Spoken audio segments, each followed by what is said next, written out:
Jangan lupa sahabat, like, komen dan subscribe. Tonton video saya sampai habis.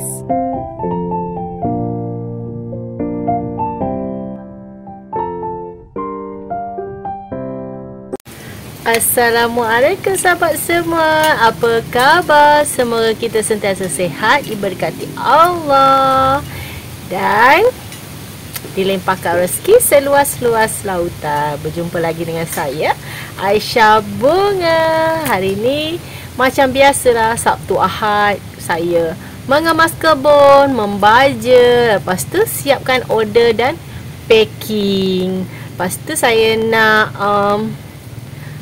bercakap dengan sahabat semua kebaikan menggunakan daun bambu ataupun ada setengah orang panggil daun buluh. Okey, daun buluh memang saya masukkan dalam media hormos yang saya jual. Ada dalam lebih kurang 7 bahan yang saya campur dalam media hormos saya. Satu-satunya media yang baik dan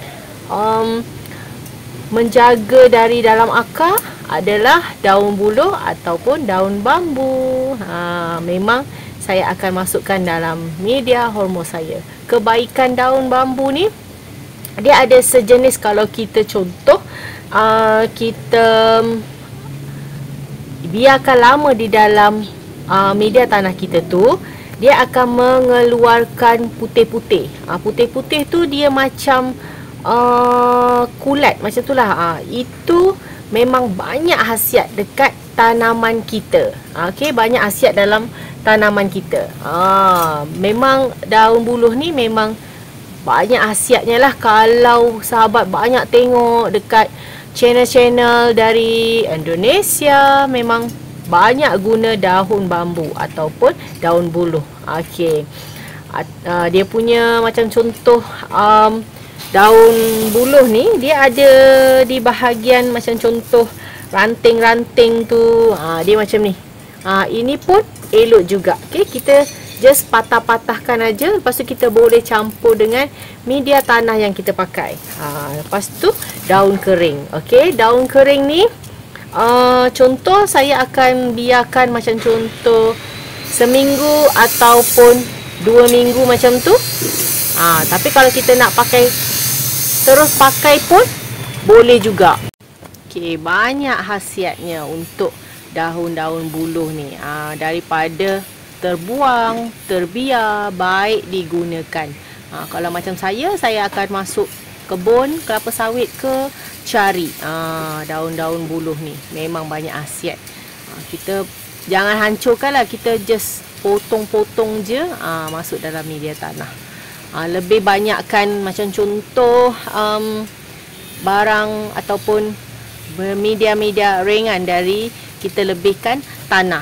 Okey, macam contoh nak pegang ke, kalau boleh pakai sarung tangan lah. Kalau saya kadang-kadang saya malas juga pakai sarung tangan. Tapi sebenarnya lebih elok pakai sarung tangan. Saya akan potong banyak-banyak macam ni. Memang standby dalam tong hitam macam ni. Buat banyak-banyak, senang. Nanti kalau nak buat macam contoh ada orang order ke apa, saya akan campur dalam media hormos saya yang saya jual tu. Saya tak ternampak lagi benda putih yang dekat daun tu. Putih yang dekat daun buluh ni, dia memang elok. Dia macam protein lah. Kalau untuk pokok ke untuk tanaman tu, dia protein. Kalau contoh untuk tanaman ni, memang kita kena pakai media ringan yang banyak dalam tanaman kita. Elakkan menggunakan tanah yang banyak. Okey, kenapa saya cakap kena pakai media ringan? Macam contoh kokopit ke, tapi kokopit pun tak boleh banyak. Kita kena pandai bancuh dia lah. Macam contoh benda-benda yang ringan. Okey, sebab apa saya cakap media ringan ni baik untuk tanaman? Sebab dia mengelakkan dari busuk akar, pokok tak sihat. Sebab kalau media tanah tak baik ataupun media tanah terlampau lembab untuk tanaman kita, baja macam mana bagus pun, kalau media tanah tu tak bagus, media tanah tu tak poros, pokok pun tak akan hidup dengan elok lah dan sihat lah. Sebab akar dia tu yang membuat pokok kita tu sihat. Okay? Akar dia yang membuat pokok kita tu sihat. Okay? Kalau akar sihat, pokok kita sihat. Okay? Sebab kadang-kadang kita siram, kita tak, macam contoh pokok tu basah ataupun media tanah tu lembab, tapi kita siram juga. Kita tak tahu yang dekat dalam pasu tu ataupun dalam media tanah kita tu banyak air ke, kurang air ke, kita tak pasti. Tapi kalau kita pakai contoh media ringan, media poros, kita nak siram banyak kali ke, ataupun contoh kena hujan ke, dia tak kisah. Sebab media air tu akan terus je keluar. Dia tak bertakung dalam pot kita ataupun dalam media tanah kita. Itu kebaikan media poros untuk tanaman kita. Okey. Macam contoh kalau baja seminggu sekali. Kalau penyiraman, kalau pakai tanah banyak tu, kita kena tengoklah tanah tu basah ke, kering ke untuk kita siram tu. Kalau macam contoh media poros ni, tak kisah berapa kali kita nak siram pun tak kisah. Sebab dia akan, air tu akan terus mengalir bila kita siram. Kalau ada yang berminat, ada yang suka dengan media tanah poros, boleh WhatsApp. Di awal video saya, setiap video saya akan ada nombor WhatsApp saya. Boleh call dan WhatsApp saya terus. Kalau berminat, ada buat penghantaran pos juga. Sabah Sarawak, mana-mana pun ada selain negeri Malaysia.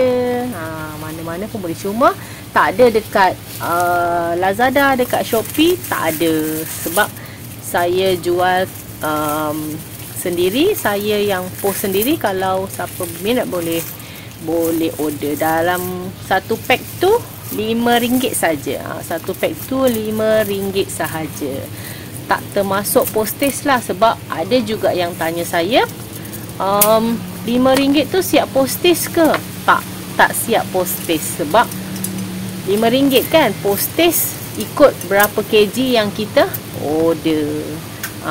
Dia tak sama. Kalau macam contoh order 10 pack lain, order 2 pack lain, tak sama. Tapi siapa yang beli dengan saya 10 pack ke atas, 10 pack ke atas, saya akan bagi free 1 pack. Ikut kepada sahabat belilah. Sebab ramai kalau yang beli dengan saya tu, alhamdulillah lah, ramai yang beli 10 pack ke atas. Contoh kalau beli 10 pack akan dapat 1 free Hormos. Kalau beli 20 pack akan dapat 2 pack free Hormos. Macam tu. Siapa yang pernah beli dengan saya, ada juga yang pelanggan tetap tiap-tiap bulan akan order, direct terus ambil dekat saya pun boleh juga. Boleh WhatsApp siapa yang berminat dengan media tanah Hormos saya. Dia media Hormos lah. Dalam Hormos tu tak ada tanah langsung. Kebaikan dia memang bagus, terbukti. Sebab dulu saya tak pakai Hormos, saya pakai media tanah yang banyak lah. Pokok tak sihat, mati, mudah busuk akar. Contoh saya beli dekat nursery, tak sampai pun sebulan, nanti pokok tu dah mati dan layu. Sayang tau kalau kita beli pokok. Sebab sekarang pun pokok bukannya murah-murah kalau kita nak beli pun. Okay. Kalau untuk permula tu, belilah pokok yang agak-agak senang dulu kita nak bela. Nanti dah ikut peringkat lah. Kalau pokok tu sahabat boleh bela, sihat, berbulan-bulan, okey, kita cari lagi pokok yang lain. Jangan terus-terus kita nak tanam pokok yang susah. Tapi yang saya syorkan, kalau sahabat semua minat dengan tanaman, sahabat boleh mula dengan pokok kolokasia pun tak kisah. Kita pakai media apa pun. Macam contoh pokok pilo-pilo, dia senang nak jaga. Jangan terus sahabat semua bela keladi. Keladi ni memang kena makan masa untuk siapa yang bela lah. Kena ikut juga. Sebab keladi ni memang susah sikit nak bela kalau media tanah tu tak betul. Okey, itu saja perkongsian. Okey, itu saja perkongsian saya untuk kali ni. Kita berjumpa lagi di next video. Bye. Assalamualaikum. Jumpa lagi.